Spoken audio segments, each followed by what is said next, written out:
Welcome to This Explainer. Today we're going to dive into a really fascinating world, the invisible machinery behind the products we buy every single day. So often, we just buy blindly, right? We just kind of hope the company behind the shiny logo is doing the right thing. But what if we didn't have to guess? Today we're going to completely reframe how you view the brands you interact with. We're going to look at corporate reporting just like a nutritional label, but for business ethics. Think about it. You check the back of a cereal box to see how much sugar is in it or if it has the vitamins you actually need. Well, we're going to explore how we can do the exact same thing for a massive corporation's ethical footprint so we know exactly what we're consuming on a macro level. Okay, let's just quickly map out our journey for today. We'll start right on the factory floor with the anatomy of ethical products, then we'll define this new corporate nutritional label, cover the key regulatory goals that brought it to life, and finally, look at the practical business impact it's having on the market.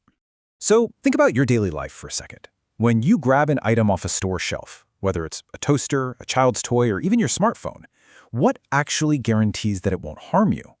We totally take it for granted, but there is this massive unseen system working behind the scenes to build that trust.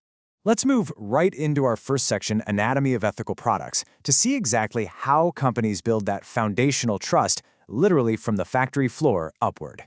Ethical manufacturing isn't just some corporate buzzword. It's a living, breathing system built on 5 non-negotiable pillars. We're talking complete transparency, rigorous testing, consumer education, accountability, and whistleblower protection. Every single one of these practices is a building block that protects you, the consumer. Now, complete transparency is honestly a lot like a recipe. Ethical companies must be totally open about their ingredients, their manufacturing processes, and the actual results of their safety tests. I mean, you wouldn't eat a meal if the chef flat out refused to tell you what was in it, right? The exact same logic applies here. You have a fundamental right to know what went into the product you're holding. But just knowing the recipe isn't enough. It actually has to be proven safe. And because grading your own homework is a pretty obvious conflict of interest, ethical companies don't do it. Instead, they use independent, third-party agencies to conduct rigorous testing in real-life conditions. This is absolutely crucial for guaranteeing safety standards. And look, let's be real. Sometimes things go wrong. No system is absolutely perfect. But if a toaster has a faulty wire, true accountability means a company must step up instantly to recall, repair, or replace it. That immediate action builds long-lasting trust, and they have to make sure their suppliers are following those exact same strict rules. So moving on to Section 2, the corporate nutritional label. The big question is, how do we take those physical products safety standards and apply them to an entire corporation? Well, this brings us to a real game changer, the BRSR, or Business Responsibility and Sustainability Reporting Framework. Think of this as the mandatory corporate nutritional label we've been talking about. It's designed to definitively standardize and measure a company's ethical performance. It totally removes the guesswork. Is this company actually healthy for society and the planet, or is it just empty calories? All right, let's jump to Section 3, Key Regulatory Goals, to see how regulators design this framework to mandate genuine transparency. There's been a massive evolution here. We used to rely on the older Business Responsibility Report, or BRR, but honestly, it provided very little useful information. It was way too easy for companies to just put out vague, feel-good statements. So regulators scrapped it and brought in the new BRSR. Inspired by global standards, it demands in-depth, measurable data. The era of corporate fluff is over. And to give this mandate real teeth, SEBI, which is India's market regulator, didn't just suggest this, they made it completely mandatory for the top 1,000 listed companies in India. We're talking about the biggest, most influential players in the economy. And the crazy part?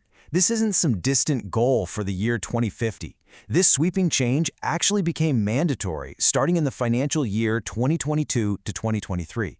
Companies are actively being held to this standard right now. Let's wrap up with our final section. Practical business impact. What actually happens when these massive companies are forced to show their nutritional labels to the world? It all boils down to one absolutely critical concept: meaningful data. This framework replaces vague corporate statements with measurable, in-depth metrics. It's basically the death of greenwashing, because companies can no longer hide behind glossy PR photos. They have to actively track and prove their ethical practices. Just look at the environmental side. Manufacturers have to publicly report incredibly specific metrics, exact energy and water consumption, precise greenhouse gas emissions, and their concrete waste management efforts, down to how much plastic they're actually recycling. When you force a company to put a public number on these things, it actively changes their behavior. Plus, the BSRSR tracks the whole journey, literally forcing companies to prove the sustainability of their raw materials. You can't claim to be a green brand if the factory supplying your materials is clear-cutting a forest or polluting a river, right? But hey, it is not just about the environment. The framework strictly ensures social responsibility by tracking things you might not even expect. They have to report on occupational health and safety, minimum wages, human rights, how they handle customer complaints, and yes, even your personal data privacy. And bringing it all the way back to the factory floor, companies must prove they are empowering their workforce. That means providing safe environments and robust whistleblower protection so employees can report concerns without any fear of punishment. So, as we wrap up this explainer on the BSSR framework, I want to leave you with just one thought.